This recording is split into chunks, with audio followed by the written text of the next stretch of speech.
Olá pessoal do terceiro ano, passando aqui para falar um pouquinho sobre a possibilidade de um indivíduo nascer com códigos genéticos diferentes em um mesmo organismo. É o que a gente chama de mosaicismo. Veja só, como é que acontece isso? Como eu disse para vocês, após a fecundação, forma-se uma célula que a gente vai chamar de ovo ou zigoto. E logo em seguida, essa célula sofre sucessivas mitoses até chegar à fase de embrião, logo depois a fase fetal, né? E logo após o seu nascimento. Durante esse processo, uma mesma célula dá origem a cópias idênticas de si mesmo. Portanto, teoricamente, não existe a possibilidade, né, do indivíduo nascer normalmente com códigos genéticos diferentes, já que a célula está criando cópias idênticas de si mesma. Então, o mesmo código em todas as células. As diferenças que nós vemos de uma célula para outra, como eu já comentei na primeira aula, trata-se da expressão gênica que é diferente em cada célula, ou seja, tem células que uma parte é expressa e tem outras células que somente outra parte se expressa. É por isso que a gente encontra células bem diferentes em um mesmo organismo, mas o código genético de todas é igual. Mas existe sim a possibilidade de um erro cromossômico.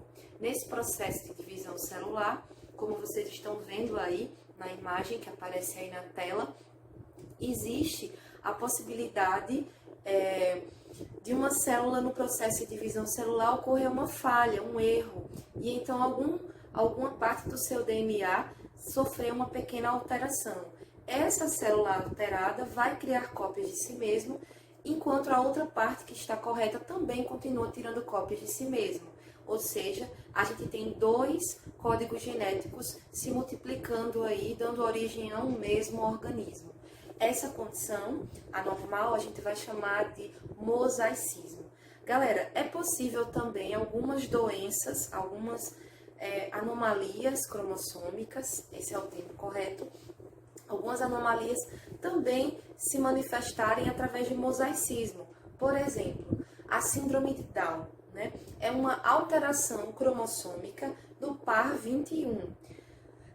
O que seria? Como assim o par 21? Vejam só, vocês estão vendo aí agora na tela um cariótipo. Como eu disse para vocês, os cromossomos, eles se organizam dentro das células em pares. Uma parte do pai e uma parte da mãe. Metade do pai e metade da mãe.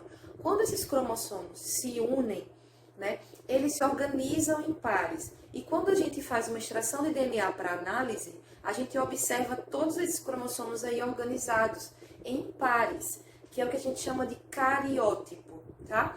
Então, vocês estão observando aí nesse cariótipo humano que os cromossomos, pares de cromossomos, eles são identificados por números.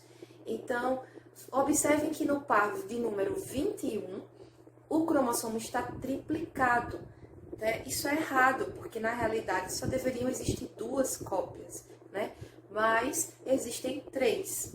Então, isso configura o que a gente chama de síndrome de Down, com várias alterações morfológicas e também algumas alterações no comportamento e tudo mais, né, do organismo.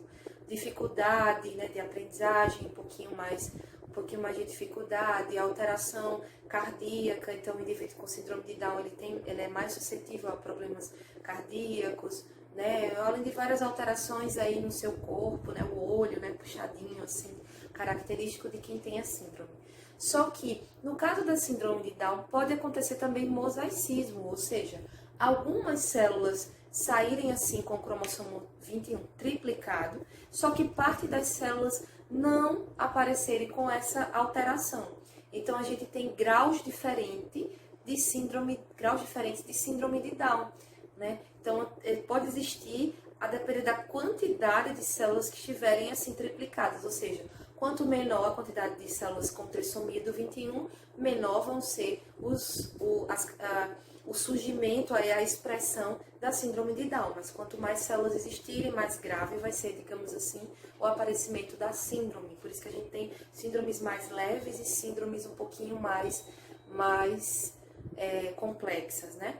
Lembrando que a síndrome de Down, ela é uma doença que acontece, ela é uma anomalia que pode acontecer ao acaso, tá? A gente não tem definido qual pessoa pode ter chance de ter um filho com síndrome de Down, ou qual aquele que não tem chance de ter um filho com síndrome de Down, porque qualquer pessoa pode ter. Agora, claro que à medida que o tempo vai passando, ou seja, mulheres que deixam para engravidar mais tarde, elas são mais suscetíveis a ter um filho, de acontecer um erro, né, cromossômico na hora da divisão celular, tá?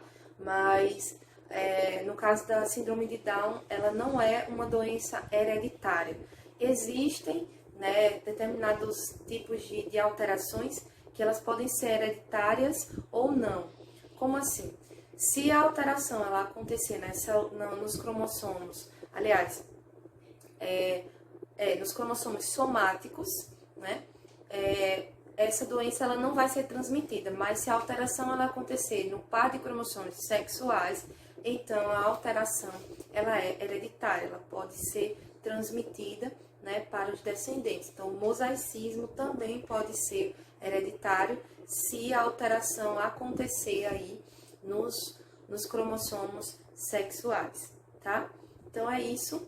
Espero ter colaborado, né, um pouquinho aí para a aprendizagem de vocês. Então, um abraço e até a próxima.